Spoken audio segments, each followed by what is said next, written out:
Bueno, buenas tardes a todos. Realmente es un honor para nuestra sociedad científica recibir a un científico de tanto renombre a nivel mundial como es el doctor Raúl Bastarrachea. Realmente lo que hemos podido compartir en los congresos en estos últimos años de sus disertaciones, los que pudimos compartir viajes como aquel crucero de la ciencia que realizamos juntos y ojalá nos encuentre nuevamente con una nueva oportunidad y un punto de reunión que nunca voy a olvidar.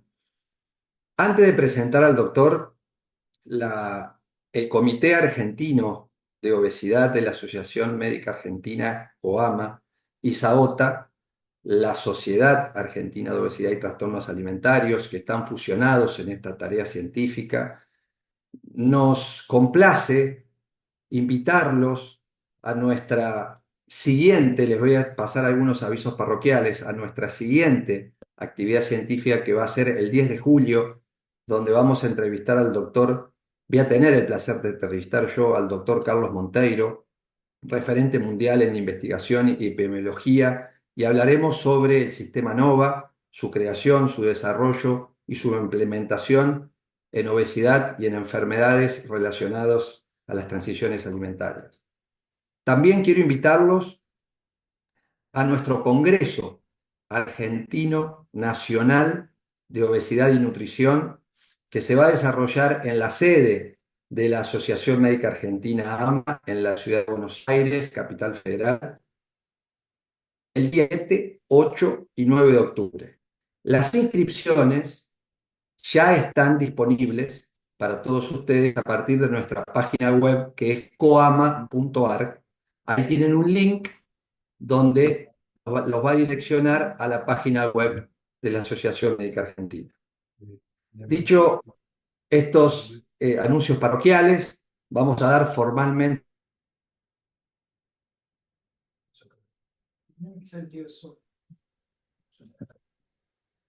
El domingo, pero bien.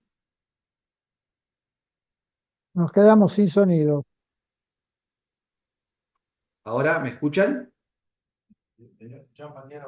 Sí, Me habían muteado, porque yo no me muteé. ¿Me escuchan ahora?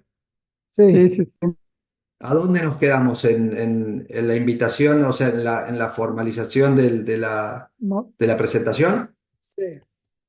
¿Sí? Nos quedamos en Monteiro, donde terminaba Monteiro, nos invitabas a nuestro congreso. Bien, disculpes, yo no me muteé, no 7, 8, sé 9 de octubre, si se pueden mutear el Congreso Argentino de los... Obesidad, la Bien, SOSAMA. bien. Les decía que el 10 de julio tenemos la entrevista al doctor Carlos Ya Monteiro, estamos referente vuelta, ya mundial, volvimos de viaje, ¿sí? investigador en Burdo, ¿eh? nutrición, epidemiología, y No, hablaremos del sistema NOVA, su debe estar creación, su acá. desarrollo e implementación. Por favor, mutear al doctor Batkis, que... Bien. Les Ah, decía que el 7, 8 y 9 de octubre tendremos el Congreso Nacional de Obesidad y Nutrición, COAMA-SAOTA, en la sede de la Asociación Médica Argentina, la Avenida Santa Fe, 1171 de Capital Federal. Las inscripciones ya están disponibles para todos nosotros y ustedes en la página coama.ar. Ahí los va a enlazar para que ustedes puedan completar sus inscripciones y serán todos bienvenidos.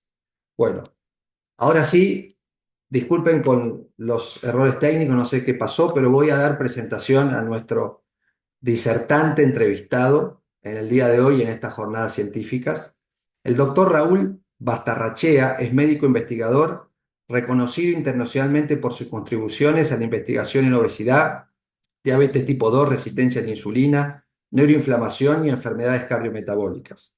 Como científico del Texas Biomedical Research Institute, llevó a cabo el estudio Genomic of Metabolic Disease en México, GEM, contribuyendo significativamente a dilucidar las bases genómicas del metabolismo postprandial en poblaciones hispanas. Uno de los logros más importantes de su carrera fue la invención de una innovadora plataforma de terapia génica no viral, diseñada para reprogramar el músculo esquelético en tejido adiposo pardo metabólicamente activo para el tratamiento de la obesidad y los trastornos cardiometabólicos. Esta investigación dio origen a una patente otorgada en los Estados Unidos que da lugar a la estructura, a los cimientos y propiedad intelectual de la compañía biotecnológica Sermodien Biotherapeutic. Actualmente, el doctor Bastarrechea es fundador y director ejecutivo de Sermogen Biotherapeutic, así como profesor adjunto del Instituto Biomedical Research Institute, dando continua e impulsando el desarrollo de terapias innovadoras para enfermedades cardiovasculares e inmunometabólicas. El doctor en esta oportunidad va a ser entrevistado por el doctor Julio Montero, docente universitario, médico nutricionista universitario, ex presidente de la Sociedad Argentina de Obesidad y asesor del cuerpo directivo de la Federación Latinoamericana de Sociedades de Obesidad. Doctor Montero, doctor Bastarrechea, los escuchamos. Bueno, muchas gracias Diego por esta introducción. Le pido a todos los asistentes, si está dentro de su voluntad, activar sus cámaras, porque los queremos ver, queremos que compartan este espacio con nosotros de la manera más cálida y más próxima posible. Así que si es posible tener acceso a las cámaras, nos gustaría, y eso haría que esta reunión tenga mayor intimidad. Bueno, yo voy a salir un poco del plano formal de lo que es una entrevista, porque yo estoy acá con un amigo. Estamos con Raúl, y cuando uno empieza a pensar en el trabajo de investigador y trata de hacer un poco de revivir un poco la historia, empiezan a venir recuerdos y uno se pregunta, ¿y cuándo lo conocí? ¿Cómo fue que lo conocí? ¿Cómo se estableció nuestra relación?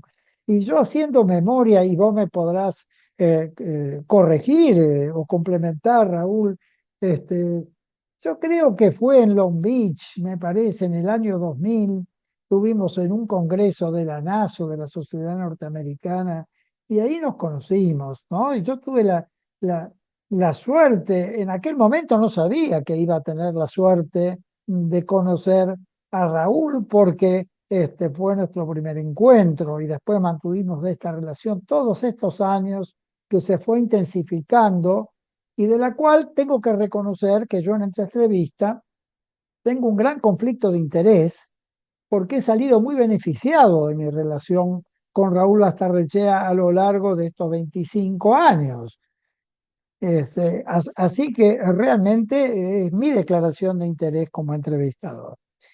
Bueno, creo que nos conocimos ahí. También estaba en esa oportunidad Claudio Simula, que está acá presente en este momento, que forma parte de nuestra comisión directiva. Rosa Labanca, por supuesto, que estábamos en esa reunión. Y creo que también Aldo Cuneo, que hace rato que no nos vemos. Y ahí empezó este vínculo tan importante que me trajo también un recuerdo muy importante, que lo compartí con muchos de ustedes, que fue un documento que redactamos 3 años después con Raúl en una reunión internacional que hicimos en Florida, Estados Unidos, que se llamó la Declaración de Fort Lauderdale, donde se sentaron las bases de la integración política latinoamericana para hacer un consorcio panamericano con la Sociedad Norteamericana de Obesidad y la que en aquel momento se llamaba Sociedad Internacional de Obesidad. Y ahí trabajamos activamente con muchos de nuestros amigos, que todavía muchos de ellos están en funciones activas e importantes. Bueno, hecho este comentario inicial, yo quería presentarles al ser humano Raúl Bastarrechea, no al que trabajó con los primates, no al que trabajó con la experimentación en ratones, todo eso que nos va a contar él, sino que quisiera traer a la persona Raúl Bastarrechea, porque Mira lo que sabe. y preguntarle a Raúl cómo empieza en su vida profesional, cómo despega de su lugar de origen, de Yucatán, porque sabemos que es difícil es muy difícil para los latinos poder insertarse en la sociedad norteamericana de la manera que él lo hizo, no como turista, porque como turista vamos todos, sino poder formar parte de esa sociedad y que lo acepten. Entonces, Raúl, contanos un poco cómo fueron tus comienzos, tu infancia, en dónde la transcurriste, tu colegio secundario, tu universidad, y anda contando, empezá a contar y yo te voy a ir preguntando. Pues mira, Julio, antes que nada, brevemente quiero pues agradecerles a todos los que se han conectado, ya somos 43, para pues escuchar esta conversación que tengo con mi gran amigo, el gran doctor Julio Montero, argentino de buena estirpe, de la capital federal. Y también quiero, pues, aunque no puedo saludar a todos, pero sí a algunos que también he recorrido y los llevo mucho cerca de mi corazón, como son, pues, caray, Laura Chiatone, argentina, que siempre está presente en todo lo que hacemos, Bertita Ruiz, una profesora genetista de la Universidad de Guadalajara en México, pues ya vieron que saludé a la maestra Loredana de la Universidad Iberoamericana, una persona importantísima en la universidad, Macha Ortiz, gran amiga centroamericana nuestra que está por allá, amigos que pues son pues tremendamente extrañados y siempre los recordamos, ¿no? Claudio, mi gran amigo Claudio, que cuántos poemas, ¿no? Nos escribió en tantos congresos que hemos participado, el gran Claudio Simula, un abrazote, mi estimado Claudio, y así sucesivamente. Y ya pues después de pues nombrar a la mayoría y sobre todo a la gran persona llamada doctora Rosa Labanca, quiero comentarte, Julio, que yo fui muy influenciado por un médico ginecobstetra en Mérida. Y créelo o no, créanlo o no todos ustedes, en 1984, 84, los que, pues no sé si hay algún yucateco acá, en Mérida existe la clínica benefactora La Esperanza. Yo estaba en tercero para cuarto año de medicina, de 5, y luego el internado es el sexto, y luego el servicio social el séptimo, ¿no? Es la manera como te gradúas de médico en México. Eh, entonces, a mí me invitaron por el químico que trabajaba allá, que su esposa tenía muy buena amistad con mi madre, a que si yo quería hacer unas rotaciones como estudiante para ayudar sin sueldo. Y yo me infiltré en esa pequeña clínica benefactora La Esperanza, donde pues era algo así como el que recibía a todos los nenes de Mérida que no tenían seguridad social y no tenían dinero para irse a una clínica privada. O sea que se recibían prácticamente 15 a 20 niños al día. Y yo aprendí muy bien todo lo que era la ginecobstetricia mientras estuve por allá, porque el maestro Raúl Paz Heredia, que había venido a Estados Unidos, fue el que me estaba guiando lentamente, en una muy buena amistad con él. Uno de sus hijos ahorita es un gran político de Yucatán, creo que se va a tirar para gobernador en estas fechas, muy activo políticamente, el hijo de Raulito Paz Heredia, el pequeño. Bueno, yo lo conocí pequeño, ahorita es un señorón. Entonces, él me ayudó a que yo presente el examen llamado ECFMG, Educational Commission for Foreign Medical Graduates, que es el equivalente a los STEPS actualmente. Después de ciertas broncas con la fábrica de aguardiente que tenía mi abuelo en mi ciudad natal, Valladolid, Yucatán, México, me pagaron mi viaje a Miami a presentar el examen. Y de los 5 que nos fuimos, yo lo pasé. Luego, después de pasar ese examen, Julio, lo que se hace, amigos, es irte a un Resident Matching Program, donde de acuerdo a tu currículum, pues te machean con miles de lugares a ver cuál te acepta. Y después de que me rechazaron 98, 2 me dijeron que sí. La Universidad de Arizona, donde estaba Eric Rabiusin, un amigo común, estudiando a los PIMAS, pero se interesaron en mi currículum, decían, bueno, es un joven médico que habla español, que quiere empezar a estudiar esto, necesitamos una persona así que venga a entrenarse, ya pasó el step. Y me dieron otra oportunidad, pero esas fueron de las últimas 10 cartas de las 90 y tantas que enviamos, porque antiguamente, estamos hablando de 1985, enviabas tu cartita desde Valladolid, Yucatán, al correo, el correo la enviaba a Estados Unidos y luego te mandaban una carta de Estados Unidos otra vez a Valladolid y tardaba pues un mes cada carta. No, que ahorita en un segundo con tu email arreglarías todo este asunto, ¿no? Para que vean cómo sufrimos los que iniciamos en sobre todo tratar de buscar pues posiciones cuando ya tienes. Es más, yo después de la carta 90 que me rechazaron, dije, no, solo me quitaron mi dinero, mis viajes, pasé el examen, no sirve para nada.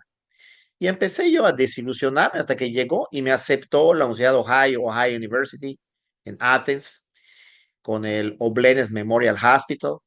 Y yo llegué y a mí me empezaron a poner en mis cursos para empezar a hacer, pues, residente 1, residente 2, residente 3, residente 4. Residente 1, pues, es residentes generales, ¿no? Y en ese mi primer año, en 1986, y en realidad, cuando yo decidí irme, son cosas que pasan en la vida, a Ohio.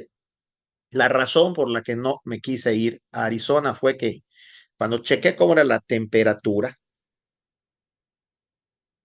de alguna manera me di cuenta que era tan caliente como Yucatán. Y dije, no, no me voy a ir a un lugar caliente, que he vivido toda mi vida caliente. Yo nunca he visto la nieve. En Ohio hay nieve, vámonos a la nieve. Oye, pues muchos amigos que están conectados, quizás algunos de Yucatán, recordarán que, pues, que estaban cercanos a mí, me hicieron una gran fiesta de despedida, mis amigos del colegio, Raúl pasó el examen de Estados Unidos, se nos va, uno de los pocos yucatecos que había logrado pues, llegar, irse pasando el examen tan difícil, ¿no? Y yo llegué y después de la primera nevada, cuando la nieve se convierte en lodo, y cuando me estaba yo muriendo de frío, yo no estaba yo sí, no acostumbrado a esto, hablé y les dije, lo siento, empaco y de regreso a mi lindo Yucatán, a veo qué hago. Y mi señora madre me dijo, mira, después de la fiesta y todo lo que hicimos para despedirte, si vuelves, vuelve y te vas a cualquier otro estado menos a Yucatán, porque no nos vas a hacer pasar la vergüenza de que regresaste. Y entonces yo, pues, me hice de tripas corazón, me puse bravo y seguí. Y fue cuando entonces, en mi segundo año, estaba yo rotando por cardiovascular, cuando llegó Julius Hirsch, que el doctor Montero conoce muy bien, un judío que era en ese tiempo, junto con George Bray, los máximos exponentes de los científicos que se hacían obesidad. En esos tiempos, Julio, no sé si recuerdas que en 1985 al 89, 90 casi, el estar metiéndote a algo que sonara obesidad, tenían términos muy despectivos contra esto y pues me da mucha pena que no ofenda a nadie, pero se los comento por hacer pues la historia pasada, ¿no? Con todo respeto, y nos llamaban los doctores bajagordas. Eran los que eran los menos preparados y eran los que ya no tenían nada más que hacer en la medicina y se dedicaban a bajar a las mujeres que tenían exceso de peso. Pero era tan irónico que eran los que más ganaban dinero. Y entonces se les veía no, no solamente con el, pues con la idea de que eran personas no bien preparadas, sino además con un tinte de envidia porque estaban ganando mucho dinero, ¿no? Y eran aquellos tiempos en que tú oías que en una esquina había un doctor baja gorda, se me decía que una fila que salía de dos esquinas para que entraran y salían los pacientes, y en ese tiempo les daban anfetaminas. Y pues ya saben ustedes todo el resultado de todo esto en las épocas actuales, ¿no? Entonces, el doctor Hirsch ofreció una conferencia sobre obesidad y la frase que a mí se me quedó, que esto es la realidad, es lo histórico de mi vida, es que el que se mete a estudiar el metabolismo del tejido adiposo va a poder curar y prevenir la diabetes en 20 años. Él así lo dijo, estamos en 1986. No fue así, pero estamos pues muy avanzados, ¿no?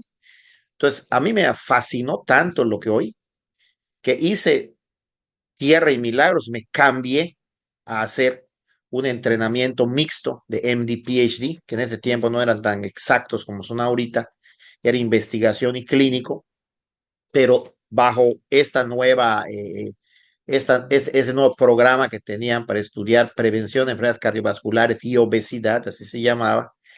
Y yo me acuerdo que orgullosamente se lo comuniqué a todos mis amigos, me dijeron, siempre pensamos que no estás bien de la cabeza. ¿Cómo vas a dejar un entrenamiento en ginecobstetricia quirúrgico para estudiar obesidad baja gorda? No lo podemos entender. Y pues de allá el resto es historia. A mí me encantó, aprendí muy bien.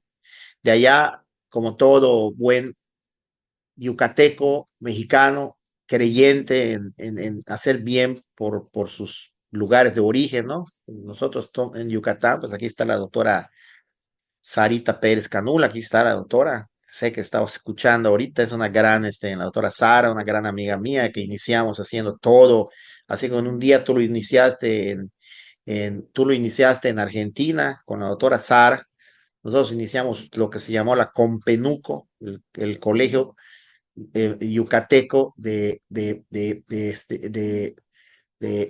de nutrición clínica y obesidad. Y realmente no existían en esos tiempos este tipo de cosas. Cuando yo regresé, y yo regresé soñador en el año exactamente 2008, en 1990, y en este tiempo conocí a la que es mi esposa actualmente, me la llevé a Mérida, ella es de nacionalidad checa, de la República Checa, de Praga, y nos quedamos 10 años allá, hasta que se embarazó de mi hija Ivanka en el 2000. A mí siempre, como a mí me gustaba esta investigación y me inscribí a la Sociedad Norteamericana y hablaba ya muy bien inglés porque me entrené allá con ellos, siempre me andaban queriendo pescar para que me volvieran a ir, hasta que Tony Comuzzi, mi gran amigo, así como es el doctor Julio Montero, un gran amigo en Estados Unidos, de Texas, formalmente me dio un puesto en el Texas Biomedical Research Institute como investigador de base y de allá pues me desarrollé en el Texas Biomed desde el 2000 que llegué hasta el 2020 que llegó la pandemia de COVID. Bien, Raúl. Bueno, has hecho un recorrido histórico sobre tu llegada a los Estados Unidos. Ya estamos en el lugar de concentración de estudio animal, uno de los más grandes del mundo, de los primates, Correcto, este, al cual me invitaste y estuve ahí unos días correcto, conviviendo con vos y con los primates que estaban mejor correcto. cuidados que un Sí, sí, cristiano, ¿no? claro. Los cuidaban, Mucho, sí. tenían hasta Sí, servicio de urgencia para atender. una de mis bromas de siempre que le hacía a todos mis amigos yucatecos, al doctor Olaviaga, al doctor Isa, al doctor Azar y todo, le decía siempre, tenemos un hospital que es el Hospital Escuela Orán, donde la mayoría de nosotros nos formamos en la práctica clínica cuando somos médicos.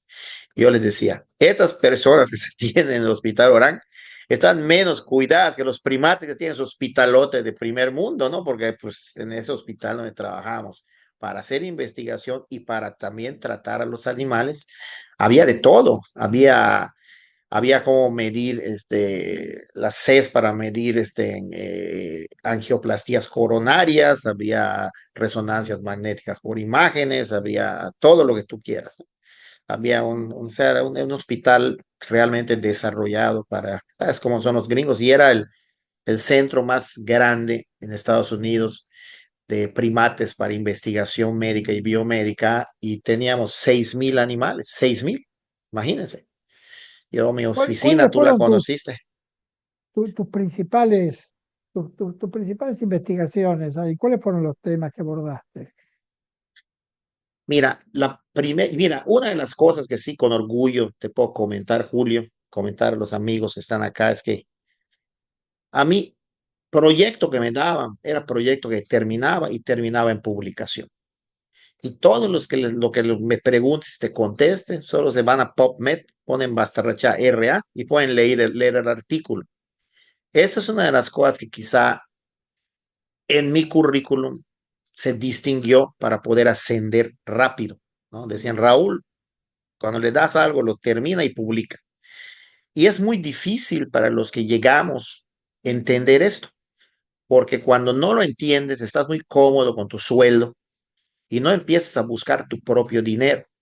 En Estados Unidos, cuando estás en el ámbito de investigación médica y biomédica y a niveles de competencia fuerte por grants y dineros, tú necesitas conseguir tarde o temprano tu propio dinero si quieres triunfar. Si te quedas, pues, colgando la hamaca y durmiendo el sueño de los justos, le pasó a muchos compañeros míos que tuvieron que volver a México. Después de 6 años seguían siendo postdoctores de investigación. Con solo eso, yo al menos leo un currículum de alguien que tuvo 6 años de postdoctor, nunca lo emplearía, porque la lectura que nos da es que es una persona cómoda, que le gusta que le paguen su sueldo y no se esfuerza, ¿no? Y eso a nadie se lo dicen. Tú tienes que empezar a pensarlo y a que te caiga el 20, como decimos en México, de que así son las cosas, ¿no? Y yo muy pronto me di cuenta, yo me daba cuenta cómo subían las gente, cómo es que yo me acercaba, a mí me gustaba mucho hablar con la gente, soy muy amigable, y cómo es que te dieron esto, enséñame, me acuerdo a Ravi Dugirala, a Rabindranath Dugirala, un experto en genética y diabetes, que ahorita es una lumbrera, y acá se va a retirar ahorita Ravi. Era mi vecino de oficina y el otro vecino de oficina mío era Tony Comuzzi. Y enfrente estaba Harald Garin, el estadista genético cuantitativo, que es uno de los mejores estadistólogos cuantitativos del mundo, ¿no? Yo estaba rodeado de estas gentes y yo me sentía realmente intimidado al máximo convivir con estas gentes que se habían educado en la investigación, yo no en la clínica, y entonces tenía que esforzarme el doble y lentamente fui aprendiendo, me fue enseñando que la situación era ver que te independizaran lo más pronto posible. Y ese detallito no es, no es comentado de una manera muy común en los grupos de investigación porque al jefe de la pandilla no le interesa que se independicen sus trabajadores porque los necesita que trabajen para él. Entonces eso así es y sigue siendo así. Y esos son los secretos más escondidos que tienen los grupos de investigación en Estados Unidos. Así es. Bien, Raúl, este, bueno, esos fueron tus primeros contactos con la obesidad, digamos, con la obesidad desde el punto de vista experimental. ¿Cómo hacían para conseguir que esos primates, los babuinos, los changos, como los llamabas vos, ganaran peso? ¿Cómo los hacían engordar? Bueno, esos fueron los retos que a mí me encargaron por Tony Comuzzi, ¿no? Eh, eh, eh, Cuando tú estás consiguiendo dinero para hacer investigación y sobre todo en obesidad, necesitas tener, pues, tu colonia de obesos, eran primates no humanos, pero eran papio amadrayas, eran ba- babuinos, creo que le llaman ustedes en Argentina, y nosotros le llamamos papiones sagrados en México, ¿no? Entonces, eh, una de las primeras situaciones de, de, de integrarme a lo que es la nutrición fue tratar de hacer una dieta que sea hipercalórica y que sea rica al paladar de los papiones. Pero el problema es que en realidad los comités de ética, que son más escrupulosos que los comités de ética en humanos, créeme, ¿no? Son experiencias increíbles. No te permiten exponer tus animales, pero ni al pétalo de una rosa, a menos de que estén seguros de que no van a sufrir mientras están expuestos a experimentos, ¿no? Y eso es muy bueno. Y yo estuve en esos comités posteriormente y era mi principal preocupación, que lo primero que teníamos es no harm, no suffer, ¿no? Era lo primero y por eso costaban tanto los estudios, porque tenías que estarte arreglando que no vayan a estar en riesgo de sufrir los primates, ¿no? Y además esto, si realmente se rompía esta premisa que no te aprobaba el comité de ética, la pena en Estados Unidos para no seguir un comité de ética con estos animales es pena federal. No era la broma de todos nosotros. La broma que tenían los amigos conmigo es que como yo era el que me iba al hospital, yo era el que me iba a verlos a sus jaulas, porque yo me gusta la clínica y estaba haciendo mi investigación básica a la vez. Los otros solo se quedaban en mi departamento, en sus laboratorios o en sus oficinas, esperando que les llegaran los resultados para hacer sus estudios y sus artículos. Yo no, yo me metía a lo que era desarrollar el diseño de investigación y por eso aprendí mucho. Bueno, yo Entonces, recuerdo cuando, sí, recuerdo cuando te estaba visitando que era uno de los problemas, era hacer una dieta para que pudieran ganar peso, ¿no? Lo que sí, se llamaba la así obesidad es, inducida por la dieta, que es un así término es. se ha ido disipando, ha ido diluyendo, ¿no? Dentro de lo que es la jerga médica, los congresos, el término de Sclafani, ¿no? Que usaba mucho en las investigaciones de Sclafani cuando hablaba del tema. Pues mira, mira, Julio, aquí ya entra lo que es la ciencia, ¿no? Y yo tenía a mi lado a una persona que se llamaba Zoila Vaquera, aunque suena a chiste, pero así se llamaba mi ayudante, que era bioquímica y era mexicana, que ahorita es una de las que están liderando ahorita en el Centro Nacional de Primates y comenzó conmigo y con Zoila. La suerte que tuve es que ella, una de su tiempo libre lo utilizaba en ser repostera. Le gustaba la repostería, hacer pasteles. Entonces, en realidad, hacer una dieta hipercalórica y palatable y que sea altamente deleteria a tu salud es hacer una galleta, porque es lo que nos permitía el comité de ética, hacerle sus croquetas, sus croquetas, ¿no? Entonces nosotros teníamos el control perfecto de que si una croqueta pesaba 90 gramos, nosotros sabíamos perfectamente cuál era la composición de proteínas, grasas y carbohidratos que tenía esa croqueta.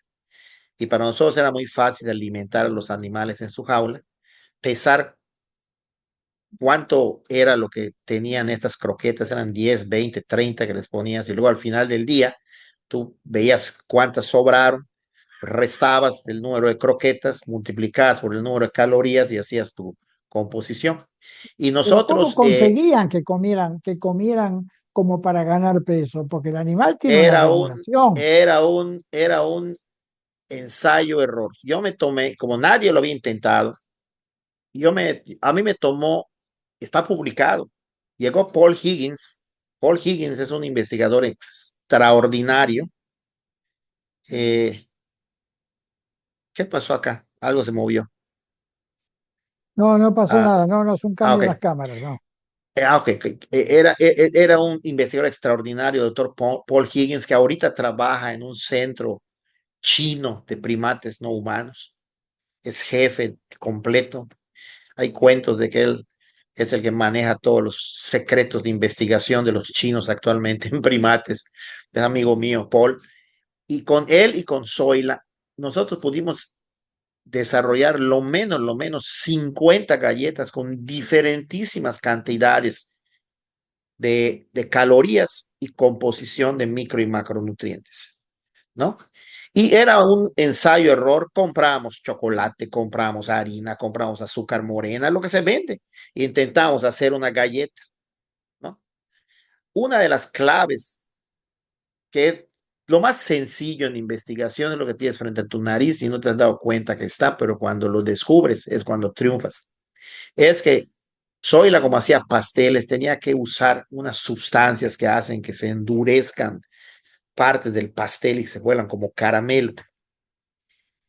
Porque nosotros le poníamos la croqueta al animal y lo que era diferente que esas croquetas se despedazaban comparado con sus croquetas normales que les hacían, que era una situación, parecían madera, pero están acostumbrados a comerlas, ¿no?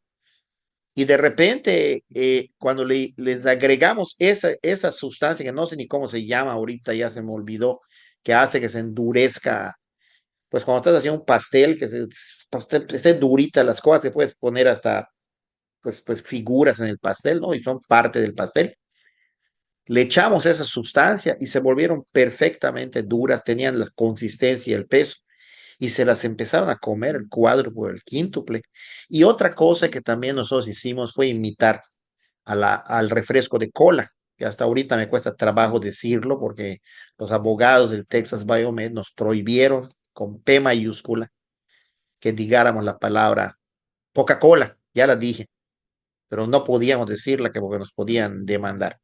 Entonces nosotros le llamamos Cola Light, refresco de cola, y compramos la fructuosa, ¿cómo se llama? La corn fructose syrup, el jarabe de fructosa fuerte, ¿no? Y le poníamos el gas y le poníamos todo y se lo colgamos en tambos a los animales. Y eso sí, comparado con agua, se bebían litros al día. Y como les poníamos un colorante rojizo que tenía sabor como cereza, que les diera más gusto. No, hombre, estaban pero llenos de rojo. Y una de las cosas que vas aprendiendo con todo esto es cómo los comités de ética trabajan. Uno de los del comité de ética, que me imagino que era dentista, nos mandó a decir cuando leyó el protocolo de que íbamos a estarle dando un refresco muy dulce con este jarabe de fructosa a los animales, que cómo íbamos a hacer para prevenir que no les formáramos caries. Me hace el favor, ¿no? Bueno, y nosotros, claro que sí, no hay problema, les vamos a poner calcio, no sé qué cosa se le pone a los dientes de estos animales cuando estén anestesiados, y con eso 2 veces al año, y nosotros estamos protegiendo caries. Y otra de las cosas era que como van a estar bebiendo y van a estar tirando, van a venir cucarachas y hormigas, ¿cómo vamos a evitar que llegaran eso alrededor de las jaulas de los animales? Entonces, es esta cosa que te ponían y te ponían y te ponían situaciones para mí hasta ilógicas algunas veces, ¿no? Que nos dábamos cuenta de quién era el revisor anónimo, ¿no? O sea que vos dirías que acá la clave de todo esto estuvo en el cambio de la química alimentaria, ¿no? Que Correcto, no lo correcto, mencionaste correcto, muy bien, correcto, que fue correcto. un cambio en la, digamos, en la textura, pero también fue un cambio en la composición química que hizo que Bueno, el animal cambiara su comportamiento, ¿no? uno de los problemas que empezamos a tener, que sucede actualmente en los humanos, es que al estarle dando una dieta con su cantidad apropiada de proteínas por kilo por día dentro de las calorías que formaban esa pellet o esa croqueta, ¿no? Les damos también su refresco de cola, que era lo que más les gustaba. Entonces ellos bebían el refresco de cola y no, y como se sentían satisfechos y se llenaban, no comían su proteína y empezaron a perder peso y músculo, porque les hacíamos nosotros DEXA. Entonces nosotros empezamos a darnos cuenta de que sí, pues estaban comiendo, tomando un montón de este líquido y estaban comiendo, no las gastaban y estaban perdiendo peso, ¿no? Porque no se estaban alimentando como debía de ser. Y esa fue otra clave, la textura, la composición de macronutrientes de la galleta, de la croqueta y otra situación muy importante, los tiempos en que le damos a beber su Coca-Colita y los tiempos en que les damos a comer su croqueta que tenía sus gramos por kilo de proteína al día.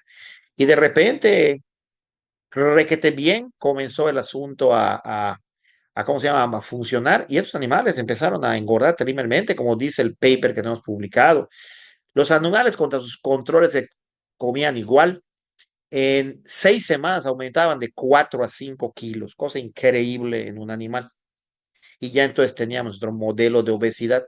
Y estos modelos de obesidad eran sumamente atractivos para las compañías que estaban desarrollando medicamentos. Y nosotros desarrollamos varios medicamentos allá. Desarrollamos los cannabinoides con muchos colegas que eran mis supernombres de obesidad que venían y yo era el que me encargaba de coordinar todo lo que era lo práctico de la investigación, ¿no? Habíamos que hacer clamps, una cosa importantísima fue cuando teniendo a Defronso teniendo a Defronso de maestro, como hasta la fecha, él me mandó a aprender clamps al Texas Diabetes Institute y los aplicamos en los animales y fuimos los primeros en hacer clamps en primates no humanos. inventamos el famoso Tether System. El Tether System es un chaleco que nos permitía sacar, pues, a, pues un catéter venoso y arterial desde las piernas hasta arriba de las jaulas y podíamos inyectarles cualquier sustancia y sacarles sangre para medir lo que quisiéramos, ¿no? O sea que nosotros hicimos muchas cosas muy nuevas y muy avanzadas de investigación Ah, con estos. Raúl, ahí hablaste de comida y te está viniendo un compañero ahí, me mencionaste la fructosa y Sí, nada más que mencionarla se te acercó, es se que te acercó Viene Milo a fastidiarme porque quiere que yo lo el- acompañe a comer fuera de aquí. bueno, Ya vos está. dirías que el concepto de Nutrient Science tiene algo que ver con todo esto que estás contando, que tiene Mucho, alguna mucho, mucho, inclusión. A ver, hacenos algún mucho, mucho. comentario acerca. Mira, el concepto de nutrient sensing, como bien sabe la maestra Loredana, la doctora Loredana, lo manejamos mucho, es cómo se centran alimentos desde cómo se centran alimentos, se sensan alimentos desde nuestras membranas celulares desde el punto de vista celular y molecular, ¿entiendes? Nosotros estamos realmente, del momento en que se hace la investigación a que llega a hacerse la traducción a la clínica para que sirva, estamos hablando de obesidad ahorita, ¿no? Y para regocijo de toda la gente, ya no estamos cambiando ahorita la ciencia, gracias por esta pregunta. Entonces, nosotros estamos muy acostumbrados a que ya sabemos cómo se regula el balance energético. La regulación del balance energético es cuánto comes y cuánto gastas para que tengas un balance, ¿no? Esa es la famosa ecuación del balance energético, que hay muchísimas cosas más, pero en general, desde el punto de vista pragmático, calories in equals calories out y tú debes tener un peso estable, ¿no? Es lo que en teoría se puede saber. El problema es que cuando nosotros nos vamos más allá de lo que es este tipo de concepto, el gran descubrimiento de la leptina nos enseñó que para que este concepto funcione había que ver, existir una sustancia que le mandara al cerebro pues la señal de cuánta grasa tienes acumulada, que es una de las principales funciones de la leptina. Pues si tienes acumulada X cantidad de kilos porque has tenido la suerte de expuesto a un medio ambiente de alimentación, pues se supone que no deberías seguir comiendo porque hay mucha leptina circulante, porque la leptina se correlaciona de manera directa con la cantidad de grasa que tienes, porque pues la grasa es el tejido que principalmente produce, es donde está el gen que produce esta hormona, ¿verdad? Entonces, estamos acostumbrados de que llega al centro del hambre el hipotálamo y neuropéptido Y y melanocortina hacen su jueguito, melanocortina se sobreexpresa y te quita el apetito para que entonces te dé hambre, pierdas peso, vuelvas a tener hambre cuando el neuropéptido se eleva, leptina funciona, ya tienes el círculo de estar teniendo un peso estable. Pero esto en los humanos no funciona así, porque bueno, y luego se descubrió que esto era la regulación del balance energético a largo plazo. El día a día lo vinieron a dar nuestras hormonas de saciedad gastrointestinales que todos conocemos, que al fin, gracias a Dios, nos dio a nosotros, Julio, porque fuimos testigos de leptina y todo lo que estamos hablando ahorita de las incretinas duales es secundario al descubrimiento de la leptina que en 1984, 86, por ahí, la descubrieron en Rockefeller University. Entonces, realmente ha sido un paso inmensísimo que toda esta ciencia que dio lugar al descubrimiento de la leptina ahorita esté dando lugar a unos fármacos que son sumamente eficaces, ¿no? Los resultados individuales de estos fármacos son realmente extraordinarios, ¿no? Nunca habíamos visto perder peso a la gente entre un 15 y 25% con medicamentos, ¿no? Y realmente a nivel individual están funcionando. Empiezan a salir problemitas como el que, pues, mal que mal, siguen estando del lado de la ingesta, inhiben la ingesta de alimentos, aunque mejoren la sensibilidad a la insulina. Todas estas medicamentos que son las incretinas duales, ¿no? El único que se adelanta un poquito más es la tirzepatida, porque ya mezclan GLP-1 con glucagón, que ese es un invento y una idea espectacular. Cada vez que hablo con el doctor De Fronzo o hablo con Tony, le digo, Tony, ¿por qué no se nos ocurrió a nosotros? Seríamos Bueno, Raúl, yo multimillonarios te ahorita, ¿no? diría, es sorprendente cómo una hormona que estaba diseñada o que fue interpretada como la hormona reguladora de la adiposidad, porque en realidad lo que detecta la leptina es la cantidad o el funcionamiento del tejido adiposo en función de la grasa que está manejando, ha mutado a otro sistema hormonal que tiene como un efecto que la leptina no pudo conseguir farmacológicamente, ¿no? Yo creo que este sistema de las incretinas se ha mostrado eficaz en ese sentido porque justamente porque no formaba parte del diseño original de la regulación del peso, sino que formaba parte del sistema de regulación de la alimentación, que no es lo mismo, pero que tiene efectos sobre el peso. Me Bueno, parece que Julio, te diré que estás muy, muy orientado. Sin embargo, el, el cimiento donde descansa el éxito o fracaso en un obeso de utilizar estos fármacos que inhiben el apetito, que no dejan de ser fármacos que inhiben el apetito, como son estas incretinas duales, sigue siendo vencer la resistencia a la leptina, que nadie en la consulta la contempla. Gracias a Dios, en el curso que Loredana, la maestra Loredana pudo manejar, que ofrezcamos, ya la tercera vez que lo vamos a dar, casi de las 40 horas, prácticamente, que son 20 temas, casi 4 temas, estamos hablando de 8 horas, son dedicados a todo lo que es leptina para bien o para mal. Y la leptina, si se pudiera realmente interpretar sus acciones, serviría muchísimo para poder, al menos en la práctica clínica, y es mi muy particular opinión, la que pues te daría la pauta para saber cuándo logras éxito o fracaso con tu paciente en tu consultorio. ¿Lo logras después de 6 meses, de 8 meses, de un año? ¿Lo logras después de 2 años? ¿Cada cuándo ves a estos pacientes para que digas que a los 8 meses ya tuviste éxito con ellos? ¿No? Acuérdate que todo está para reobtener el peso perdido. Y la leptina representa la cantidad de grasa que se pierde o se acumula.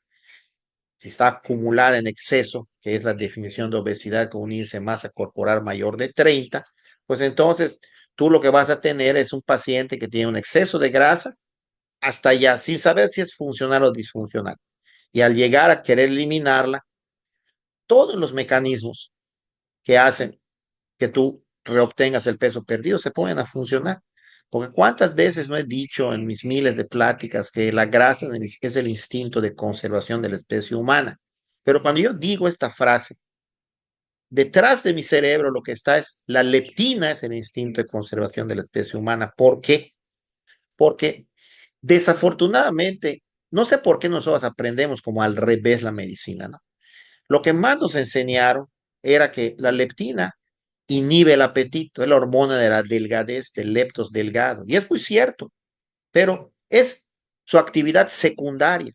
Su actividad primaria no es llevar la orden al cerebro para que le diga cuánta grasa tenemos.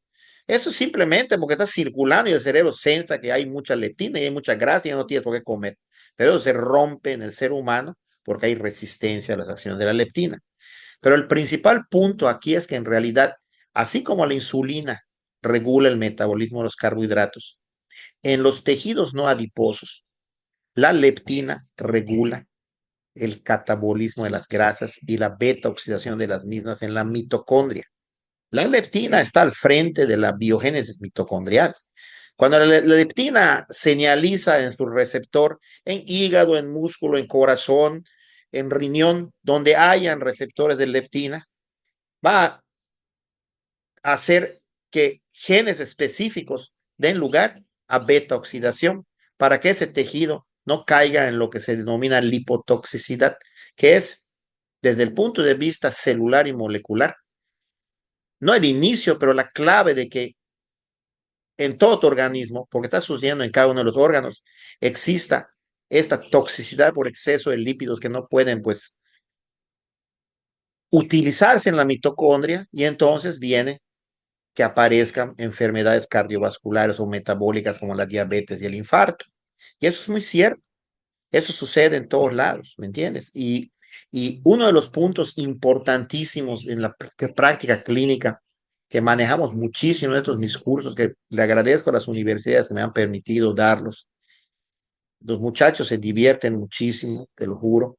Eh, eh, Califican los cursos, ¿no? Y los califican bien. Qué bueno, ¿no? Cuando la leptina te guía en tu práctica clínica, un como equivalente de la actividad de la leptina es tu sistema del estrés. Y eso tampoco lo contemplan los clínicos. Yo no sé por qué no se hablan separadas las cosas cuando todo está unido. Si tú tienes, y comenzamos con Nutrient Sensing, allá estoy llegando, si tú tienes esta regulación del balance energético desde el punto de vista de lo que es hambre y saciedad, al final del día, los que controlan la actividad de que se le esté diciendo al cerebro desde la leptina o día a día desde los factores de saciedad que son GLP-1, GIP, oxintomodulina, PWY desde el intestino después de comer, son, acuérdate, factores de saciedad postprandiales. Si no has comido, no están allá, ¿no? El problema está en que tú tienes dentro de tus propias células un sensor de nutrientes que son AMPK y mTOR en cada célula, incluyendo las del cerebro. Y este mecanismo está íntimamente relacionado con el sistema endocannabinoide, que son como las puertitas y las llavecitas del sistema mesocórtico límbico dopaminérgico para realmente causar hambre. Y todo esto es lo que se supone que la leptina pacifica y arregla cuando está bien, y cuando hay resistencia a la misma, no. Es por eso que la persona que tiene exceso de peso tiene exceso de hambre y tiene exceso de algo, y por eso tiene el peso que tiene. ¿Y por qué es tan importante el que una persona evalúe el, el sistema del estrés? Porque el sistema del estrés no es nada más el eje hipotálamo pituitario adrenal con su producto cortisol. Cada vez que tú hablas del sistema del estrés, tienes que hablar del sistema simpático, ¿no? ¿Por qué? Porque en el núcleo cherelos del mesocortico límbico, donde inician y se va a la vía de lo que es el eje hipotalámico pituitario adrenal, cada vez que está hiperactivado este sistema, porque estamos en estrés, ¿no? Se activa el simpático, y en realidad son los efectos secundarios de esta hiperactivación del sistema del estrés, que son esos dos, los que están dando lugar a lo que nosotros estamos midiendo en la clínica y le achacamos al exceso de grasa, que es, pues, resistencias vasculares periféricas apretadas, reabsorción de sodio y agua a nivel renal, hipertensión adrenal, ¿no? Y pues mala función de la insulina por culpa del cortisol que está actuando, diabetes. Con esos dos ya puedes tú unir toda esta figura, pero siempre hay que buscar a los culpables de inicio, ¿me entiendes? Y el culpable de inicio es la resistencia a la leptina, que pues con el solo hecho de mejorar el estrés de las personas, tú puedes mejorar mucho la sensibilidad a la leptina, que es primero que la resistencia a la insulina. ¿Por qué? Porque la enzima que convierte cortisol en cortisona activa, o al revés, tanto en la periferia como en los tejidos, es una enzima que nunca nadie tiene en mente, que es la 11 hidroxi, Beta hidroxi, beta beta hidroxi, hidroxiesteroide deshidrogenasa. la 11, y esta enzima, cuando está elevada, tratando de ver que esté funcionando bien el cortisol, secundariamente está bloqueando, y de una manera muy fuerte, todos los factores que causan que señaliza la insulina. Es un excitador o un estimulador de la producción de factores de resistencia a la insulina. Por eso siempre tienen que ir parejo la resistencia a la, perdón, leptina. Siempre son parejos la resistencia a la leptina y el estrés, porque en la prehistoria tenías que tener tu estrés en el 100%, te comía el diente de sable mientras el hambre te empujaba a buscar comida, ¿no? Y esto hace todo una cosa muy lógica. Entonces, en la consulta, si tú calmas el estrés, no estás produciendo tanto esta 11 beta hidroxiesteroidea desdenogenasa, no hay tantos factores de resistencia a la leptina, está perdiendo peso el paciente y estás ayudándolo a realmente tener pues un balance en lo que es no estar rápidamente reobteniendo el peso que perdió. Bueno, ahora acá se plantea una, digamos, una curiosidad, ¿no? Una cosa insólita. Cuando vos mencionaste de Fronzo y el lamento por no habérseles ocurrido el estímulo del glucagón, bueno, Sí. yo creo que los diabetólogos durante muchos años lo veían al glucagón como el enemigo público de la hiperglucemia, y deseaban mantener el glucagón lo más bajo posible porque lo veían, ¿no? como un inconveniente. Y ahora está pasando de haber sido un villano y ya dentro de poco va a ser también el héroe de la película. Realmente es sorprendente cómo la interpretación, porque esto es una cuestión de... El glucagón pues siempre el glucagón, e hizo lo mismo independientemente de las conversaciones. El doctor Bastarriche está muteado, a ver si lo podemos desmutear. Unmute. Perfecto. Ahora sí. Bueno, acabo de tocar una parte importantísima de nuestra conversación general, en donde pues a nosotros nos enseñaron, y a través de Fronzo y Roger Unger, que son las dos personas que más han influido en mi preparación, que pues cuando tú tienes en tu páncreas una célula madre, ¿ok? El estímulo que llega, que es el azúcar, pongámoslo así, da lugar a que entonces se empieza a producir en la célula beta, pues la molécula de insulina. ¿Estamos de acuerdo? ¿No? Esa molécula de insulina dentro del islote de Langerhans, cuando sale, pues va a ayudar a que se capte glucosa en el músculo para que pues no haya resistencia a la insulina, ¿no? Pero esta insulina internamente, al mismo tiempo, bloquea al glucagón. Por eso las más contrapuestas son cortisol, digo, glucagón e insulina, son las dos hormonas más contrapuestas que existen en el universo, ¿no? Pero sí, son archienemigas una de la otra. Pero el punto importante aquí es que una célula madre primero da lugar a una célula alfa. Y una vez que está instalada la célula alfa, se transdiferencia en célula beta y da lugar a insulina. Y luego la insulina controla a la célula alfa para la producción de glucagón. ¿No? Lo cual demuestra que para la biología es más peligrosa la hipoglucemia que la hiperglucemia, justamente. Completamente. Es por eso que nosotros en broma, al menos yo así, eh, yo así realmente lo aprendí desde Unger y desde de Fronzo, que nosotros le llamamos a la célula alfa con glucagón la hermana gemela casquivana, minifaldeada, fiestera, que tenía muchos novios, y a la insulina como la hermana vestida así con su vestido largo, con cuello cerrado, muy estricta, tratando de controlar a la hermana casquivana, ¿no? Y en realidad da la casualidad que sí es cierto, cuando tú tienes el exceso de producción de glucagón, lo que vas a producir en exceso en hígado es pues beta oxidación tremenda que te puede llevar a cetoacidosis, que es a donde llegan esos niños que tienen diabetes tipo 1. Es por eso que la idea fenomenal de poner hormonas que tenemos en nuestro cuerpo en cantidades que estén al mismo tiempo circulando, como son GLP-1 y glucagón, ha sido maravillosa.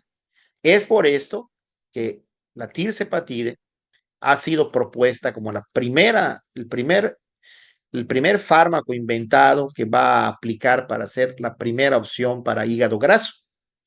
Ya está aplicado, creo que está en 2 o 3 fases de esto para que ya sea la primera medicación que puedes tú recetar para hígado graso. Es un avance inmenso porque sí realmente ayuda mucho. Nosotros a las 6 semanas que estábamos utilizando tirzepatide, fue uno de mis últimos estudios que hice aquí en el Samsung Diabetes Institute con Sam Klein.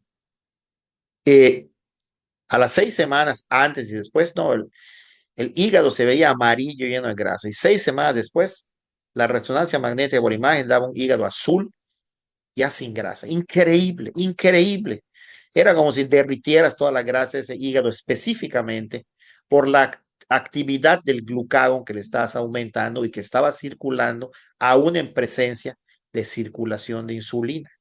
Y esa fue una clave espectacular y es lo que viene ahorita, Julio, y créeme. Y esto que da lugar a un nutrient sensing que hace que como están circulando nutrientes y se están sensando en el cerebro con mTOR, AMPK, sirtuinas, la vía de las exosaminas y todo lo que nunca nos enseñan, pero yo sí con la maestra Loredana los enseñamos muy bien, ¿no?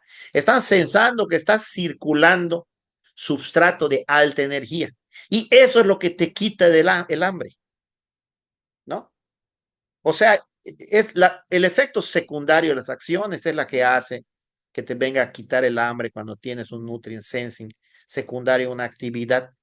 Y realmente esto es muy importante. ¿Por qué? Porque cuando empiezas a juntar todo esto, una de las cosas más tristes que nosotros revisamos en 4 horas es reobtención del peso perdido, que es nuestro coco de coco de coco de cocos, ¿no? O sea, eso de que yo estoy cansado, ultra cansado y súper cansado de estos expertos.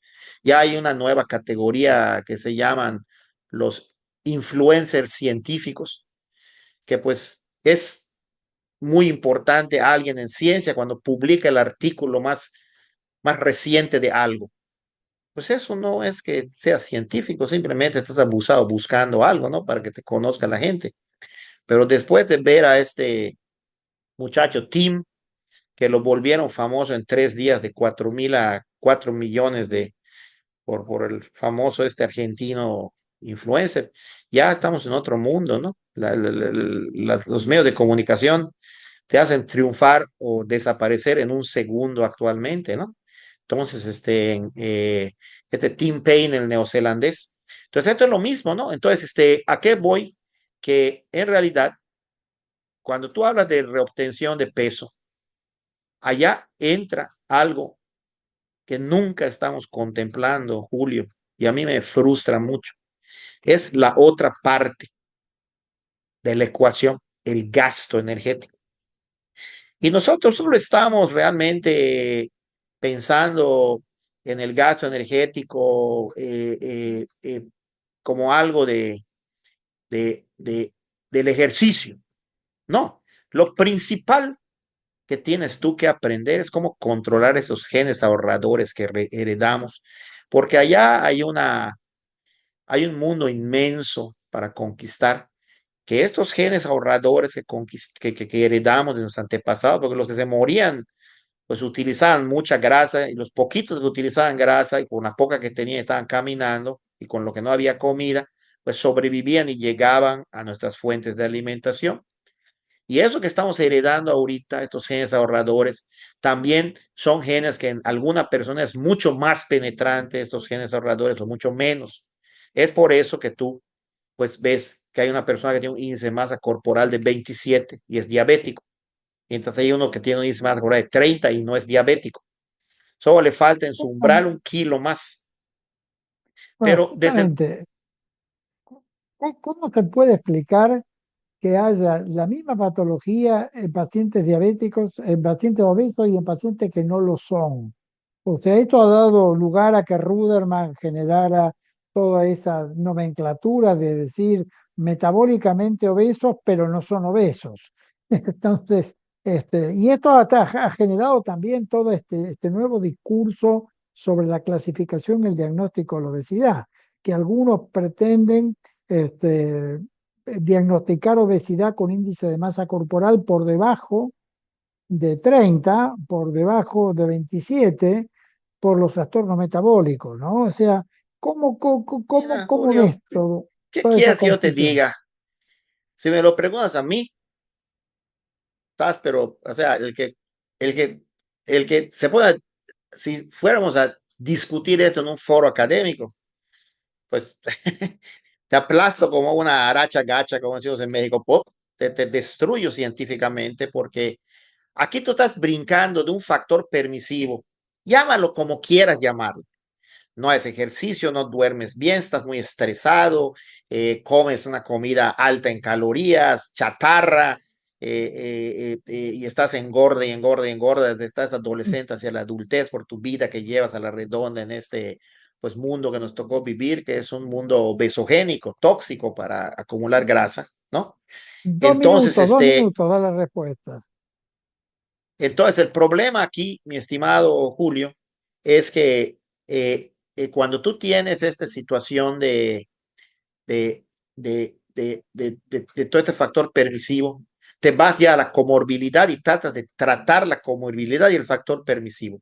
Pero lo que está en medio, que es lo más importante, que es tu tendencia genética, y son los genes que cada uno, pues, tiene para desarrollar o no, no solamente el exceso de grasa, sino la función de la misma, nunca es considerado porque no los conocemos. Entonces estamos ciegos. Entonces, a mí me enseñaron, y no sé por qué nunca lo oigo, que tú tienes un factor permisivo, una tendencia genética y un riesgo de enfermarte, que es la comorbilidad. ¿Dónde está Raúl, la tendencia genética, no? Raúl, Dime. tenemos que invitar, ya estamos pasados de hora, pero todavía nos podemos tomar unos minutos. Podemos invitar Claro. al público, a alguno de los asistentes, si tiene alguna pregunta puntual Pero para por hacerte. supuesto, tengo a muchísimos amigos mexicanos, creo aquí, apuntados, a argentinos, adelante. Acá hay alguien que está, Hernán. ¿Quién es? Diego Pereira. Está levantando la Adelante, mano. Diego. Doctor Ya, Estropa, a ya, ver, dale, ya levantó su mano el habilitalo, por doctor Luis favor. Galindo, ya levantó su mano Hernán. Adelante, Hernán. A ver, preguntas concretas y respuestas concretas, Raúl. A ver, ¿quién pregunta primero? Por favor, habilita Yo los creo que Hernán debe micrófonos. preguntar.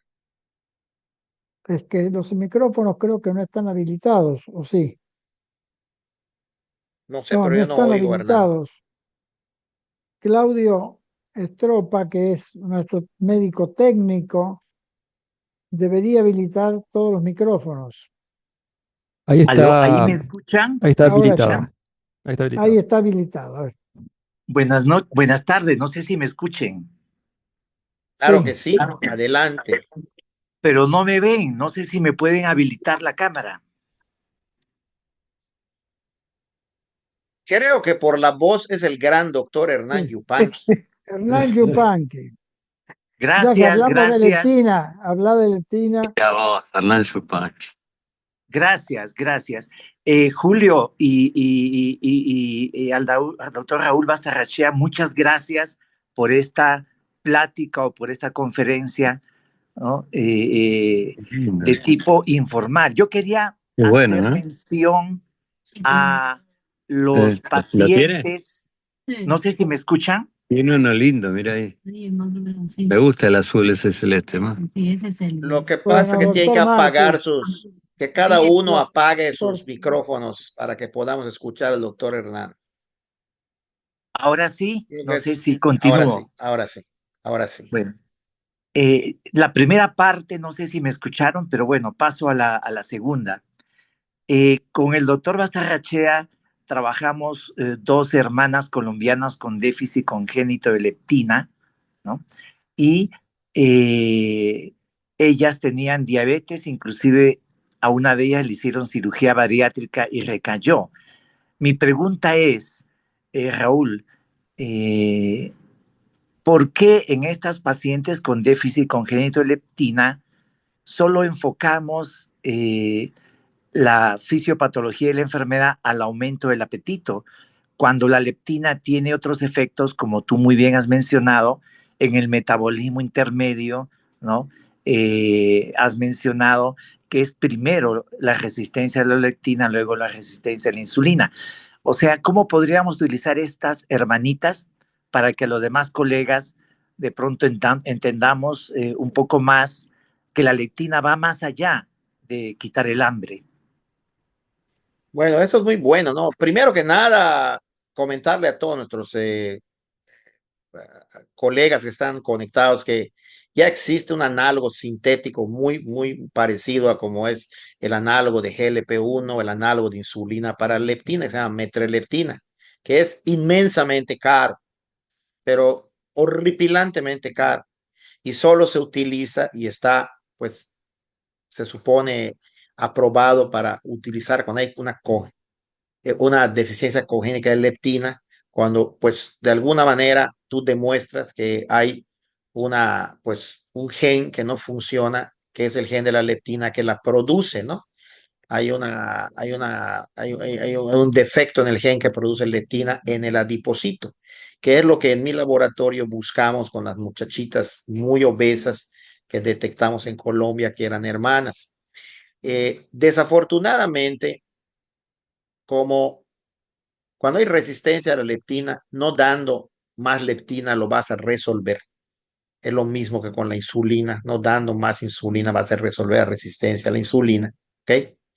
Ah, este triunfo que tuvimos con esas dos muchachitas que tenían una obesidad extrema, tremenda, que quedaron delgadas, fue porque pues como carecían de leptina, les dimos leptina y quedaron muy bien, porque entonces ya empezaron todo a mejorar, volvieron sus menstruaciones, les empezó a gustar la fiesta, les empezó a gustar ya tener novios, ya no estaban pensando en comida, porque es lo que tenían en mente nada más, comer, comer, comer y comer.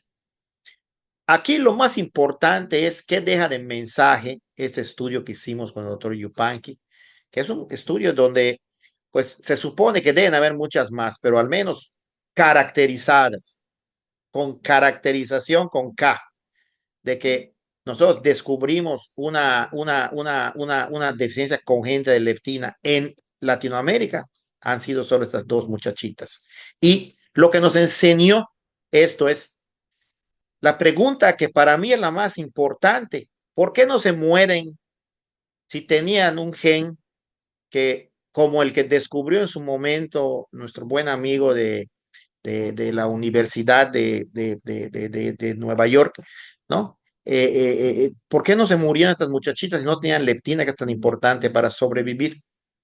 Porque allá se demuestra cómo el cuerpo tiene una defensa tremenda en el retículo endoplásmico para una hiperproducción proteica o de mal ensamblaje proteico, que hace y defiende que todas moléculas de leptina que venían mal ensambladas, porque pues el gen, sus aminoácidos los mandaba al retículo endoplasmático que madure a la leptina, no existía, pues no pasaban a circulación, y ellas pues salvaban su retículo endoplasmático por la respuesta del mal ensamblaje proteico que hacía que se recicle esa leptina mal formada. Y lo único que tenían era hambre, hambre y hambre, porque no tenían leptina. Nosotros les dimos leptina y quedaron muy bien. Entonces, esto enseña mucho. Enseña cómo en el futuro el meternos a cuidar el mal ensamblaje proteico en el retículo endoplásmico va a ser el remedio de muchísimas enfermedades que ahorita, para las que no conocemos, cura, entre ellas la obesidad, ¿no?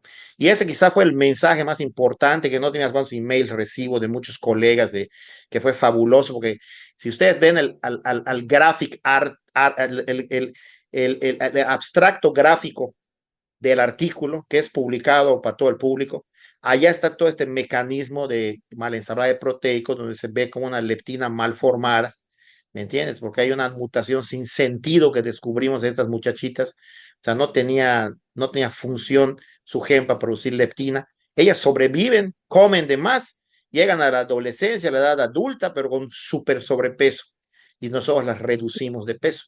Fue una cosa espectacular. Raúl, sin embargo, yo recuerdo que esas dos chicas tenían una muy baja ingesta. si bien tenían falta de leptina, no tenían una ingesta que justificaba el peso que tenían. Yo creo que ahí también había un problema, como vos mencionaste antes, a nivel de la oxidación, o sea que no oxidaban lo que deberían oxidar, por eso de alguna manera acumulaban, ¿no? Y esto viene un poco de la mano de tu proyecto de terapia génica.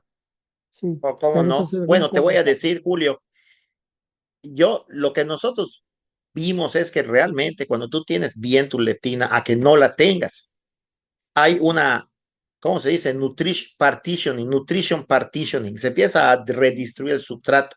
Estas muchachitas, cuando nos referían a lo que comían, de aquí, Yupanqui, yo le echo la culpa a los colombianos. Si no me dieron bien los datos de lo que comían, yo me lavo las manos como Poncio Pilatos. Pero como sé que el equipo de doctor Yupanqui es de primera, pues nos dio bien los datos. Y realmente estas muchachitas estaban comiendo mucho, mucho más carbohidrato antes de darles metreleptina. Y de una manera automática, al empezarles a dar metreleptina, empezaron a comer más proteína. Ahí están los resultados, ven espectaculares. Y es una muestra de cómo realmente muchas de tus teorías se afirman con, ahorita ya demostrado con pacientes que tienen una mutación sin sentido en general leptina, que al darles metreleptina, variando su cantidad de calorías, aunque sean pocas o muchas, y sobre todo variando la composición de la dieta con macronutrientes diferentes, realmente les hacen un beneficio espectacular. Y por supuesto, el que la leptina empezara a limpiar todos esos órganos de lipotoxicidad, porque la leptina cuando señaliza en el riñón o en el músculo, da lugar a acetilcarnitoil transferasa, que es la que pues empuja a PGC1 alfa para que haya biogénesis mitocondrial. Por lo tanto, pues, ¿qué quieres que te diga, Julio? Aquí veo muchas caras y siguen repitiendo lo mismo cuando oigo sus conferencias, en donde siguen diciendo que la leptina inhibe el apetito y lleva señal al cerebro. Sí, claro que sí, pero eso es lo secundario. Lo principal es que la leptina es el principal coordinador de la beta oxidación en la mitocondria. Y el día que empieza a llevarse esa idea a los muchachos que vienen, vamos a empezar a empujarlos a todo lo que es fuera del cerebro de la leptina, que va a ser una gran triunfo, ¿no? Y la pregunta es, bueno, ¿y por qué es primero la resistencia a la leptina y luego la resistencia a la insulina? Y yo digo, Dios mío, ¿cómo?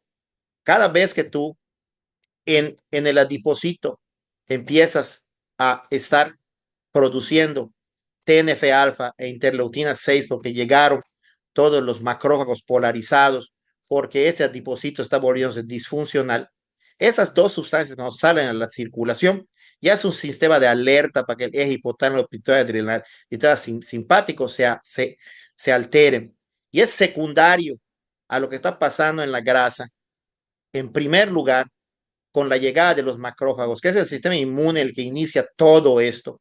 El piso que inicia todo es una inflamación crónica subclínica de bajo grado, que no se mide, y la maestra Loredana y yo estamos peleando porque se mida, ya seas nutriólogo, médico, endocrinólogo o mi vecino, pero que se mida, ¿no? Y lo segundo es resistencia a Vos la en leptina. en algún momento habías presentado un trabajo sobre la relación adiponectina-leptina como un indicador indirecto de inflamación.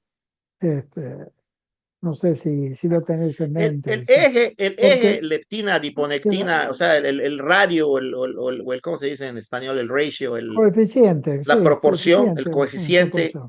nunca pegó porque no lo utilizan. Yo basé todos mis estudios en eso. Además, es muy difícil medir leptina y adiponectina, pero necesitas tú no tener sagacidad o intuición médico-científica para no entender que si puedes medir a las dos hormonas que exclusivamente produce la adiposita en la circulación y las mías en sangre, no te esté dando el reflejo de lo que está pasando en la grasa. Y el problema es que la adiponectina es la pobrecita, la adiponectina, como dice el doctor De Fronzo, es la innocent bystander, es la pobre que está en medio del fuego cruzado entre lo que es el macrófago y todo lo que es la resistencia, o sea, se pierden dos cosas en el adiposito. Se pierde el efecto antilipolítico de la insulina, no funciona la insulina. prevalece TNF-alfa y localmente, como lo hace la insulina localmente en el páncreas, bloquea adiponectina de que se forme. Es TNF-alfa el culpable real en el adipocito que no haya adiponectina. Y lo que sale Hay es una, ácidos grasos libres de TNF-alfa y hay resistencia a la insulina en músculo. claro, O sea, por eso es que es pero- primero la resistencia a la leptina y segundo la resistencia a la insulina. Ahí el Así de claro, doctor, ahí sencillo. perdón, el tendríamos, doctor Zupanqui quiere sí. también agregar algo y les No, aviso que ya estuvo, puede. quítale su mano, ya No, no, habló, no, no, no, ya no, quiere está. agregar, quiero que quiere agregar algo más, me parece, puso en el chat. Gracias, gracias. Muy corto, Julio y Raúl, extraordinario. Las dos hermanitas, cuando nacieron, pasó lo siguiente. A la semana que nacieron, la mamá tenía que darle no una teta, sino dos tetas. O sea, de su seno, la leche del seno se acababa uno y le tocaba el otro. Y a la segunda semana de haber nacido, tuvo que darles tetero. Ella tenía que darles, o sea, leche externa, porque el apetito de las dos niñas era insaciable, ¿sí? Quería yo confirmar esto por si acaso. Bueno, Lo que pasa, una, Yupanqui, es que al final del día hay que aterrizar en lo que es el punto fino de esto. Estas niñas no tenían leptina, tenían un gen que no producía leptina. Entonces, todo lo que sigue era por falta de la producción de leptina. O sea, todo lo que le busques, que si les das tetero, que si les das pecho, que si comían mal, bien o como sea, que si salían a pasear, era porque no tenían leptina circulante como tenemos todos los que estamos acá, ¿no? Es todo. Y cuando bueno, tú ¿quién, le arreglaste ese problema, todo quedó bien. No, no hay que irnos a preguntas, buscar. preguntas del público. ¿Quién Hay una más? pregunta de la doctora Lavanca. No, el Bueno, yo doctor quería. Luis Galindo sigue. Antes el doctor Bien, Luis Galindo sigue. El doctor Luis Galindo, amigo no, mexicano, no, no colega. vi, no vi la mano levantada, perdón. Sí la levantó Luis. Yo lo vi. ¿Dónde estás, Luis? Acá soy. ¿Cómo? A ¿Me ver, ¿qué escuchan? sucede, Luis? Coméntanos, Sí. Luis. Bueno, un verdadero privilegio haber estado en esta entrevista y No, no, pero preguntar antes, Luis, si, déjame presumirte. El padre de este señor, cuéntales quién fue tu padre en menos de un minuto, por bueno, favor. un músico muy prominente en México, Blas Galindo, hay Don Blas orquestas y Galindo, auditorios con caray. su nombre. Y O sea nada que el más, buen doctor Luis Galindo solo necesitó nacer, punto. Adelante, Luis, dile. bueno, solamente para hacerte propaganda con los cursos que das y que pues son cursos de un nivel más allá del universitario, más allá de los posgrados, porque preparas a la gente muy bien y darte mis felicitaciones ¿Quién te lo y dijo? Te lo dijo la maestra Loredana. Está sesgada entonces. todo el mundo lo sabe. Exacto, todo el mundo lo sabe. Concuerdo. Sí. No, Laura y Macha tomaron los cursos del Ibero, me acuerdo. Así es. ¿Tú los tomaste, Macha, o todavía no? Sí, claro, claro que sí. Cuéntanos, Luis, ¿qué pregunta o qué comentario tendrás? Bueno, pues siendo México, como los Estados Unidos, un país donde hay una gran prevalencia de trastornos metabólicos, incluyendo la obesidad, ¿cómo podríamos nosotros colaborar en este tipo de investigación de alto nivel? Mira, mi estimado Luis, desafortunadamente todo lo que te he dicho ahorita es a nivel individualizado. Estamos hablando del individuo que llega a tu consulta. Es más, yo he estado en un foro hace poco, me invitó el buen Lu Aroni, donde una de las preguntas fue, ¿hasta qué punto influyen estos nuevos medicamentos duales de incretina en reducir la pandemia de obesidad y la diabetes? En cero por el momento, cero. Y al nivel en el que vamos, que están buscándose que existan hasta un 40% de pérdida de músculo, pero eso es falta de que no se unen a un nutriólogo. Ahorita la moda es que no sé de dónde sales, que llames a un médico que tiene un título por medio de la red y te autorice que te manden a tu casa la medicación. Eso es una cosa para mí muy triste que no debe de suceder porque dejas el control de algo tan excelso como es un medicamento que tiene una función muy buena y muy poderosa para no solamente mejorar metabólicamente, sino inhibir el apetito en manos de la persona que no tiene conocimientos en nutrición y en biología y en medicina. Entonces, eso es lo que está fallando actualmente.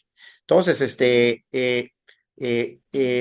hasta ahorita, mi estimado Luis, seguimos en las mismas. Lo que sí te puedo decir es que, aunque no hay de otra, yo siento que es muy pobre lo que vamos a lograr con recomendaciones para que a nivel poblacional se disminuyan pues las prevalencias de enfermedades crónico-degenerativas, porque como bien lo decía el doctor Montero, de él se lo aprendí y lo repito mucho en mis clases. Tú llegas a tu consulta, tratas de una manera impecable a tu paciente con la comorbilidad, con dislipidemia, con diabetes, con obesidad, etcétera. Pero cuando sale a la calle está en su mismo ambiente de desastre. Entonces estás completamente sesgado porque pues lo vuelves a tirar al entorno de la tentación y todo lo que tú científicamente haces en lo posible porque dirija, a la larga se rompe. Y ya entramos a algo que creo que preguntó la doctora Rosa Labanca en el chat. Eh, ¿Qué es esto de el punto aquí es que, ok, como no se sabe medir éxito o fracaso, no conocemos los genes desde el factor permisivo hacia la correlación, la tendencia genética no la conocemos, no la conocemos. Solo se conoce en el Alzheimer, no se les olvide. Y esta es una cosa importantísima que he estado hablando en miles de cursos, ¿no? Eh, eh, Al menos sí tenemos que entender cómo podemos medio explotar esos genes ahorradores cuando nosotros estamos tratando de ver que nuestro paciente no reobtenga el peso perdido. El primer punto es que a tus pacientes que ya crees que ya terminaste con ellos, tienes que meterlo en un lugar especial, se llama mi consulta de mantenimiento. Eso lo digo yo, lo dice Sammy Klein, lo dice Lou Aroni, estas estuvimos juntos, decían, no lo hace la gente, no sé por qué. Es más, hasta más fama te va a dar. Tú ya estás en mantenimiento. A lo mejor hasta por eso inconscientemente esta persona dice, como estoy en mantenimiento, voy a cuidar más para que no reobtenga lo que perdí, no lo sé, ¿no? Pero el punto aquí es que cuando hablas tú de mantenimiento, y cuántas veces no lo revisamos, Loredana, Laura, durante el curso, tú tienes que tener en mente tres situaciones. La primera es el, el punto de inicio de peso corporal. Tú, cuando tienes 100 kilos, tú tienes una memoria neurológica que sabe exactamente que tienes 100 kilos y con eso sobrevives. El momento que llevas para abajo a tu grasa, inmediatamente se activa todo lo que hace que recuperes por abajo de los 100 kilos que ya estás programado para tener ese tiempo. ¿Qué es lo que sucede? Muy rapidito estoy yendo. Que este punto de inicio de peso corporal, no lo sé, si tu paciente está, y en el consultorio lo detectan muy fácil, estás dando sus dietas, vienen a verte a la semana, a las 2 semanas, a las 3 o cada 2 o cada 4, cada mes, pero alrededor de los 4 meses, ay, ya se trancó la báscula, ya no bajo más. Eso es porque es su punto de inicio de peso corporal. Entonces tú tienes que darle chance a tu paciente. Si estás llevando muy bien su cantidad de músculo que correlaciona perfectamente con el gasto energético, de que este paciente se acostumbre a que ya no es de 90, sino ya es de, no sé, de 82, ya perdió 8 kilos, por X tiempo para que vuelva a irse para abajo. Yo a esto le llamo bajar como en las escaleras del castillo de Chichén Itzá. Y de esta manera, de una manera inteligente, tú vas a tener porque entonces tú empiezas a crear una brecha energética a favor de que no estás reobteniendo todos los mecanismos, principalmente la disminución del índice metabólico en reposo, que si se midiera en la consulta, esa sería la clave junto con la composición corporal para hacer el seguimiento de tu paciente. Es una pena que no se haga, te digo. Muy bien, creo que ya estamos repasados de tiempo. Es una lástima que el tiempo sea tan ¿Quieres que en 2 corto. minutos hable de la terapia génica? Creo que había unos que Bueno, pedían 2 esto. minutos para terapia, 2 minutos para terapia génica y tenemos que dar, te invitamos en otra oportunidad a Muy otra bien, no hay entrevista problema. complementaria. Ahora 2 minutos de terapia génica y damos por finalizada esta entrevista. Lo importante de esto para mí, desde el punto de vista moral, es que la primera plática que di de terapia génica antiobesidad fue en Argentina, con Julio Montero. Fue en Argentina. Y ahorita, honestamente, ya lo empiezo a contar. Eso era mi secreto más guardado que tenía. Sí, realmente de mis 15 años de investigación me han otorgado una patente. Tan es así, mi estimado Luis, mi estimada Loredana, ustedes que son mexicanos conmigo, veo que está la doctora Ángela Kimura aquí, está también Angélica, están todas las que somos Berta Ruiz, mexicanos. A mí me invitaron ahorita a ser el ponente plenario en la Academia Nacional de Medicina, mira el curso en septiembre, para hablar casualmente de la patente, porque no es muy común que te den una patente de investigación médica para hacer terapia génica antiobesidad, ¿no? Que está súper evaluada ya en estudios preclínicos con ratas y con monos, ¿no? Con los papiones. Y 2 minutos. realmente estoy todo loco por esto, porque en realidad esto, doctora Rosa Labanca, es lo que explota el gasto energético. Claro, ahí quería. Explota el gasto energético. Y realmente yo lo que pude hacer fue transdiferenciar tejido adiposo pardo a músculo con un constructo que inventé, que para que yo les explique qué es este constructo, imagínense, tengo que inventar una microburbuja que no es viral, que sostiene unos plásmidos, que son los genes que se insertan al músculo, libera todo ese constructo y estos genes instalados en el músculo dan lugar a tejido adiposo pardo. Para que yo llegara a descubrir esto, señores, me costó, pero no tener pelo, pero ya ahorita resultó en una patente, que es una patente que está muy, honestamente, las compañías están locas, es un mundo extraño al que estoy viviendo, no me lo esperaba. Tú me conoces, Julio, yo nunca me preparé para que me dieran una patente, yo me preparé para ser investigador, pero es otro rollo. Y ojalá algún día les explique todos esos detalles, porque cuando ustedes lleguen el día de mañana, ahorita ya está protegida parte de la patente muy fuertemente porque me dieron la patente, el invento, soy inventor, me lo dieron, pero hay otra partecita de la patente que tiene ahorita otra patente, que es lo que falta para que yo pueda contar. Y el día que yo les cuente de dónde se me ocurrieron todas estas cosas, no lo van a creer. Solo les voy a dar un tip. Se me ocurrió del nacimiento de los bebés. Con eso les doy el tip para que pues para que algún día sea después del nacimiento de un bebé y llegaron genes, luego una microburbuja al músculo y liberan energía. Está muy interesante la idea. Así se me ocurrió. Quiero decir algo, ¿puedo? Quiero Adelante. Quiero agradecerte, Raúl, toda tu generosidad a lo largo de todos estos años, que la verdad nos has enseñado mucho y es un orgullo para mí y creo que para todos los que estamos en Saota, haber compartido con vos todos tus trabajos, todas tus investigaciones y todo el afecto que has tenido para poder mostrarnos lo que estabas haciendo. Así que desde ya, muchísimas gracias y seguro que va a ser un éxito lo que vas a hacer. Y no se les olvide, Julio Montero y doctora Labanca, que yo cuando ofrecía mis temas en Argentina, debajo de mi saco tenía la camiseta del 10 de Maradona. Siempre. Me encantaba. Bueno, pues muchas gracias. Que gane México y que gane Argentina. Nos volvemos a ver en otra entrevista. Un abrazo, un fuerte abrazo y todo lo mejor para México mañana. Muchas gracias y un placer que se cuando vayan, lo deseen. Antes que se vayan y agradeciendo nuevamente al doctor Bastarrachea, la verdad que fue muy interesante y muy lograste bajar tanto conocimiento técnico para que lo podamos entender y a lo mejor aplicar. Quedaba solamente decirles que recuerden que tenemos la entrevista al doctor Monteiro, que va a ser en julio, el 8 de julio, ahí les voy a compartir. Va a tener también link directo, el 10, perdón. ¿10? Bueno, 10 segunditos de hacerle el famoso comercial a la doctora Loredana. 8. Sí, como la 8 de julio. La doctora Loredana tiene su curso de 40 horas. Ahí te lo mando, Julio, para que distribuya el guía a tomarlos. Ya viste Laura y otros lo han tomado, ¿ok? Perfecto. Pues muchas gracias. Gracias nuevamente, doctor. Gracias. Hasta luego. Raúl. Chau. Muchas Hasta gracias. luego. Gracias, Gracias, doctor. un abrazo. Chau.